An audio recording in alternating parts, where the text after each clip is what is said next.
അപ്പോൾ ഞാൻ വേറെ കുറച്ച് പ്രൊഡക്ട്സ് ഉപയോഗിച്ചു. എൻ്റെ മുഖമെല്ലാം പൊളിഞ്ഞു, പണ്ടാരം അടങ്ങി. അപ്പോൾ ഇന്ന് ഓഫീസിൽ പോകണം. അപ്പോൾ ഞാൻ വിചാരിച്ചു ഒരു ഗെറ്റ് റെഡി വിത്ത് മീ ചെയ്യാം.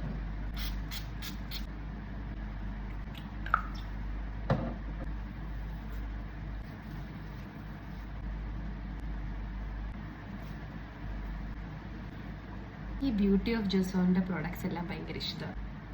പണ്ട് ഈ സ്കിൻ കെയർ പ്രോഡക്ട്സ് ഞാൻ അത്ര യൂസ് ചെയ്യില്ലായിരുന്നു. പക്ഷേ ഇപ്പോൾ കുറേ നാളായിട്ടാണ് ഞാൻ ഇത് യൂസ് ചെയ്യാൻ തുടങ്ങിയത്. തണുപ്പടിച്ച് എൻ്റെ മുഖമെല്ലാം പൊളിഞ്ഞളകുമെന്ന് ഞാൻ ഡോക്ടറിനെ കൊണ്ട് കാണിച്ചു. അപ്പോൾ ഡോക്ടർ പറഞ്ഞു എൻ്റെ ഡ്രൈ സ്കിന്നാണ്, എനിക്ക് തണുപ്പ് പറ്റത്തില്ല, അതിന് മോയ്സ്ചറൈസർ ഇട്ടാലേ കാര്യമുള്ളൂ. അങ്ങനെ ഡോക്ടർ എനിക്ക് 2-3 സാധനങ്ങൾ തന്നു.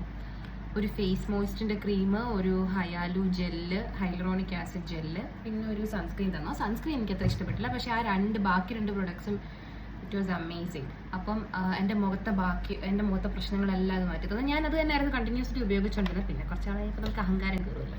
അപ്പോൾ ഞാൻ വേറെ കുറച്ച് പ്രൊഡക്ട്സ് ഉപയോഗിച്ചു. എൻ്റെ മുഖമെല്ലാം പൊളിഞ്ഞു, പണ്ടാരം അടങ്ങി. അങ്ങനെ ഞാൻ വീണ്ടും ബാക്ക് ടു ഈ ഡോക്ടർ പറഞ്ഞ പ്രൊഡക്റ്റിലേക്ക് വന്നു.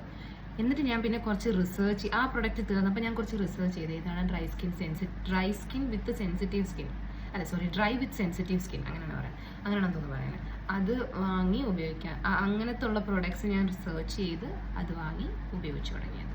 അപ്പോൾ എനിക്ക് സ്കിൻ നല്ല പ്രോപ്പറായി. അപ്പോൾ ഇത്രയുള്ള എൻ്റെ സ്കിൻ കെയർ. ബൈ.